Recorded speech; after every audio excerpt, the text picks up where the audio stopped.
السلام عليكم ومرحبا بكم معايا في فيديو جديد. وصفتنا لنهار اليوم راح تكون لاصوص فينيغرات. على بالي هاد الوصفه تحتاجوها بزاف في شهر رمضان، لذلك جبتها لكم مقادير جد مضبوطه، مذاق معتدل، ما تجيش بزاف حامضه وقوام كريمي. هاد الوصفه خدموها وعينيكم مغمضين لانه راهي تجي بزاف بزاف هايله. نروحوا مباشره نشوفوا طريقه التحضير ومعاها نشوفوا المقادير.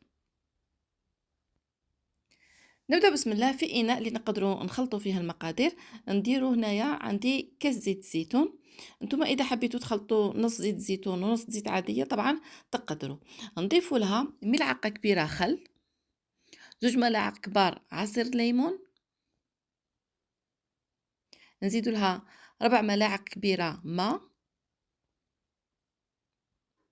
نزيدوا تاني فص ثوم، هذا فص راني قسمته أنا على 2، وملعقة صغيرة من لاموطارد. أنا درت غير ملعقة صغيرة باش ما يجيش الذوق تاعها باين بزاف. نضيفوا شوية فلفل الكحل، أنا حسيت بلي فاتني شوية، ونزيدوا الملح. نزيدوا تاني ملعقة صغيرة من العسل. ماذا بكم تضيفوا العسل، إذا ماشي متوفر عندكم تقدروا تضيفوا ملعقة صغيرة من السكر. هذا العسل ولا السكر هو اللي يعدل لكم المذاق نتاع لا فينيغريت تاعكم. كما راكم تشوفوا نجيبوا البغا ميكسور تاعنا ونحطوه في الاناء تاعنا، تحطوه كامل حتى للتحت وما تحركوش، تبقاو هكذا تخدموا لمده دقيقه حتى دقيقه ونص، وماذا بكم الميكسور تاعكم ما تحركوش كامل هكذا باش القوام تاع لا فينيغريت تاعكم تجي بهذا الشكل كما راكم تشوفوا، وما يفصل لكمش الزيت على باقي المكونات.